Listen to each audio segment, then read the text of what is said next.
ಶ್ರೀ ಗುರುಭ್ಯೋ ನಮಃ. ಹರಿ ಓಂ. ಯುಗಾದಿಯ ಪರಮ ಪವಿತ್ರವಾದ ಶ್ರೇಷ್ಠವಾದ ಈ ದಿನ ಭಗವಂತನ ವಿಶೇಷವಾದ ಅನುಗ್ರಹವನ್ನು ನಾವೆಲ್ಲ ಪ್ರಾರ್ಥನೆ ಮಾಡಬೇಕು. ಯಾವುದೇ ಒಂದು ಉತ್ಸವವಾಗಬೇಕಾದರೆ ಭಗವಂತನ ವಿಶೇಷವಾದ ಕೃಪೆ ಅನುಗ್ರಹ ಇದ್ದಾಗ ಅದು ನಿಜವಾದ ಅರ್ಥದಲ್ಲಿ ಉತ್ಸವವಾಗುತ್ತೆ. ಆದ್ದರಿಂದಲೇ ಪರಮಾತ್ಮನಿಗೆ ಮಹಾವಿಷ್ಣು ಅಂತ, ಸರ್ವೋತ್ತಮನಾದ ವಿಷ್ಣು ಅನ್ನುವುದಕ್ಕೆ ಮಹಾವಿಷ್ಣು ಅಂತ ಒಂದರ್ಥ. ಆದರೆ ಮಹಾ ಅಂದರೆ ಉತ್ಸವ, ಮಹಾ ಉದ್ಧವ ಉತ್ಸವ. ಆ ಎಲ್ಲ ಉತ್ಸವಗಳಲ್ಲಿ ಆವಿಷ್ಟನಾಗಿ ಉತ್ಸವಗಳಿಗೆ ಉತ್ಸವತ್ವವನ್ನು ಕೊಡುವವನು ಪರಮಾತ್ಮ ಅನ್ನುವುದಕ್ಕೋಸ್ಕರ ಅವನು ಮಹಾವಿಷ್ಣು. ಅಂತಹ ಭಗವಂತನೇ ಸಂವತ್ಸರ, ಅವನೇ ಯುಗಾದಿಕೃತ್. ವಿಷ್ಣು ಸಹಸ್ರನಾಮಗಳಲ್ಲಿ ತಿಳಿಸುವಂತೆ ಭಗವಂತನೇ ಯುಗಗಳಿಗೆ ಆದಿಯಾಗಿ ನಿಂತು ಎಲ್ಲ ಯುಗಗಳ ಪ್ರಾರಂಭ ಮಾಡುವ ಯುಗಾದಿಗಳನ್ನು ಮಾಡುವವನೇ ಅವನೇ ಸಂವತ್ಸರ. ಸಮ್ಯಗ್ ವತ್ಸಾನ್ ರಮಯತಿ, ಎಲ್ಲ ಜೀವರಾಶಿಗಳನ್ನು ಮಕ್ಕಳಂತೆ ಪ್ರೀತಿಯಿಂದ ರಕ್ಷಣೆ ಮಾಡುವ ಸಂವತ್ಸರನೂ ಅವನೇ. ಎಷ್ಟು ಚೆನ್ನಾಗಿ ವಿಷ್ಣು ಸಹಸ್ರನಾಮ ಹೇಳುತ್ತದೆ ಅಂದರೆ ಉಗ್ರ ಸಂವತ್ಸರ ಅಂತ. ತಪ್ಪು ಮಾಡಿದರೆ ಕಣ್ತೆಗೆದು ತಂದೆ ಮಕ್ಕಳಿಗೆ ಬೆದರಿಸುವಂತೆ ಉಗ್ರಹ. ಮಾಡಬಾರದ ಕರ್ಮಗಳನ್ನು ಮಾಡಿದಾಗ ಶಾಸನ ಮಾಡುವುದು ಅದೇ ಭಗವಂತ. ಪರಮಾತ್ಮನ ಆಜ್ಞೆಯಂತೆ ವಿಹಿತ ಕರ್ಮಗಳನ್ನು ಮಾಡಿ ಸನ್ಮಾರ್ಗದಲ್ಲಿ ನಡೆದರೆ ಸಂವತ್ಸರ ಸಮ್ಯಗ್ ವತ್ಸಾನ್ ರಮಯತಿ, ಪ್ರೀತಿಯಿಂದ ತೊಡೆಯ ಮೇಲೆ ಕೂಡಿಸಿಕೊಂಡು ರಕ್ಷಣೆ ಮಾಡಿ ಅನುಗ್ರಹ ಮಾಡುವವನು ಆ ಭಗವಂತನೇ. ಅಂತಹ ನಮ್ಮೆಲ್ಲರನ್ನು ನಾವು ಮಾಡುವ ಅಲ್ಪ ಭಕ್ತಿಗೆ ಸಂತುಷ್ಟನಾಗಿ ಮಕ್ಕಳಂತೆ ರಕ್ಷಣೆ ಮಾಡುವ, ಮಕ್ಕಳಂತೆ ಅಂದರೆ ನಿಜವಾಗಿಯೂ ಮಕ್ಕಳೇ ನಾವೆಲ್ಲ, ನಮ್ಮೆಲ್ಲರನ್ನ ರಕ್ಷಣೆ ಮಾಡುವ ಆ ಪರಮಾತ್ಮನನ್ನು ನಾವು ಸ್ಮರಿಸಬೇಕು. ಕೆಲವರಿಗೆ ಇದು ಪರಾಭವ ನಾಮ ಸಂವತ್ಸರ ಅಂತ ಹೆಸರು ಕೇಳಿ ಭಯ. ದೇವರ ಸ್ಮರಣೆ ಇದ್ದವರಿಗೆ ಯಾವ ಭಯವೂ ಬೇಡ. ಭಗವಂತ ಎಲ್ಲರನ್ನ ಪರಾಭವಗೊಳಿಸ್ತಾನೆ ಅನ್ನೋದಕ್ಕಾಗಿ ಅವನು ಪರಾಭವ. ದುಷ್ಟ ಶಕ್ತಿಗಳನ್ನು ದಮನ ಮಾಡ್ತಾನೆ. ಒಳಗಿರುವ ಕಾಮಕ್ರೋಧ ಲೋಭ ಮೋಹಮದ ಮಾತ್ಸರ್ಯಗಳೆಂಬ ಅಂತಃಶತ್ರುಗಳ ಪರಾಭವವನ್ನು ಮಾಡ್ತಾನೆ. ಮಾಡಬೇಕು ಅಂತ ನಾವು ಭಗವಂತನಲ್ಲಿ ಪ್ರಾರ್ಥನೆಯನ್ನು ಸಲ್ಲಿಸಬೇಕು.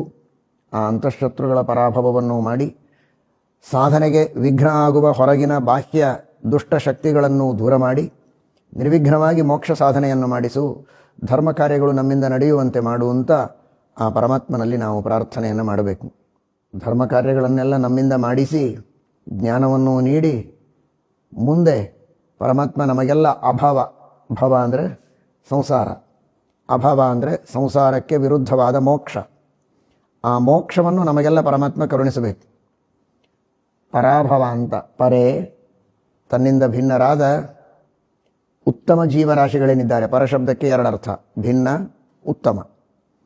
ತನ್ನಿಂದ ಭಿನ್ನರಾದ ಉತ್ತಮರಾದ ಮುಕ್ತಿಯೋಗ್ಯರಾದ ಸಜ್ಜನರು, ಧಾರ್ಮಿಕರು, ಭಗವದ್ಭಕ್ತರು ಅಂತ ಯಾರಿದ್ದಾರೋ ಅವರೆಲ್ಲರಿಗೂ ಅಭವ, ಮೋಕ್ಷವನ್ನು ಕೊಡುವವನು. ಆದ್ದರಿಂದ ಪರಮಾತ್ಮನಿಗೆ ಪರಾಭವ. ಪರೇಶಾಂ ಮುಕ್ತಿಯೋಗ್ಯಾನಾಂ ಅಭವ ಮೋಕ್ಷ ಏನ ಸಹ ಪರಾಭವ. ಶತ್ರುಗಳನ್ನೆಲ್ಲ ಕಾಮಕ್ರೋಧಾದಿಗಳನ್ನು ಮೊದಲಿಗೆ ಪರಾಭವಗೊಳಿಸಿ ಮುಂದೆ ಮೋಕ್ಷವನ್ನೇ ಕೊಟ್ಟು ಅನುಗ್ರಹ ಮಾಡುವಂತಹ ಆ ಪರಾಭವನ ಸ್ವಯಂ ಪರಾಭವ. ಪರ ಸರ್ವೋತ್ತಮ, ಅಭವ ನಿತ್ಯ ಮುಕ್ತ ಅನಾದಿ ಕಾಲದಿಂದಲೂ. ಅಂತಹ ಆ ಪರಮಾತ್ಮನನ್ನು ನಾವು ವಿಶೇಷವಾಗಿ ಸ್ಮರಣೆ ಮಾಡಬೇಕು. ಸ್ಮರಣೆ ಮಾಡಿ ಇಡೀ ಸಂವತ್ಸರ ಸಾಧನೆ ಮಾಡುವುದಕ್ಕೆ ಅನುಕೂಲವಾಗಲಿ. ಗುರುವಾರ ಪ್ರಾರಂಭ. ಗುರು ಬೃಹಸ್ಪತಿಯೇ ಈ ಸಂವತ್ಸರದ ರಾಜ. ವಿಶೇಷವಾಗಿ ಯಜ್ಞಯಾಗಾದಿ ಸತ್ಕರ್ಮಗಳು, ಭಗವಂತನ ಪೂಜೆ ಆರಾಧನೆ ಹಾಗೂ ಪಾಠ ಪ್ರವಚನಗಳು, ವೇದಶಾಸ್ತ್ರಗಳ ಅಧ್ಯಯನಗಳು, ಇವುಗಳೆಲ್ಲದರ ಅಭಿವೃದ್ಧಿ ಆಗ್ತದೆ ಅಂತ ಸಂವತ್ಸರದ ಫಲದಲ್ಲಿ ತಿಳಿಸಿದ್ದಾರೆ. ಯುದ್ಧ ಆಗ್ತದೆ, ರಾಜರ ಮಧ್ಯದಲ್ಲಿ ಯುದ್ಧ ನಡೀತದೆ.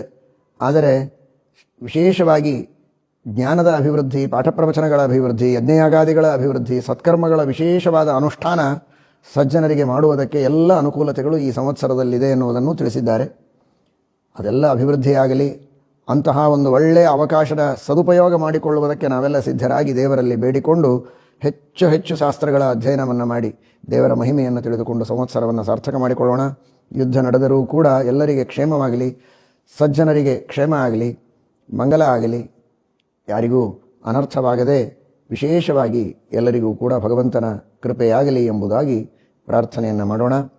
ಎಲ್ಲ ಭಗವದ್ಭಕ್ತರಿಗೂ ಕೂಡ ನಮ್ಮ ಗುರುಗಳನ್ನು ಆರಂಭ ಮಾಡಿಕೊಂಡು ಎಲ್ಲ ಗುರುಗಳಲ್ಲಿ ಅಂತರ್ಯಾಮಿಯಾದ ಶ್ರೀಮದ್ ಆಚಾರ್ಯರಲ್ಲಿ ಅಂತರ್ಯಾಮಿಯಾದ ಶ್ರೀಮನ್ ಮೂಲರಾಮ ದಿಗ್ವಿಜಯರಾಮ ವೇದವ್ಯಾಸ ದೇವರ ವಂಶರಾಮ ಪ್ರಸನ್ನ ವಿಠ್ಠಲ ದೇವರ ಪರಿಪೂರ್ಣವಾದ ಅನುಗ್ರಹವಾಗಲಿ, ಎಲ್ಲವೂ ಮಂಗಲವಾಗಲಿ, ಶ್ರೇಯಸ್ಸಿನ ಅಭಿವೃದ್ಧಿಯಾಗಲಿ ಎಂಬುದಾಗಿ ದೇವರಲ್ಲಿ ಭಕ್ತಿಯಿಂದ ಪ್ರಾರ್ಥನೆಯನ್ನು ಮಾಡ್ತೇವೆ.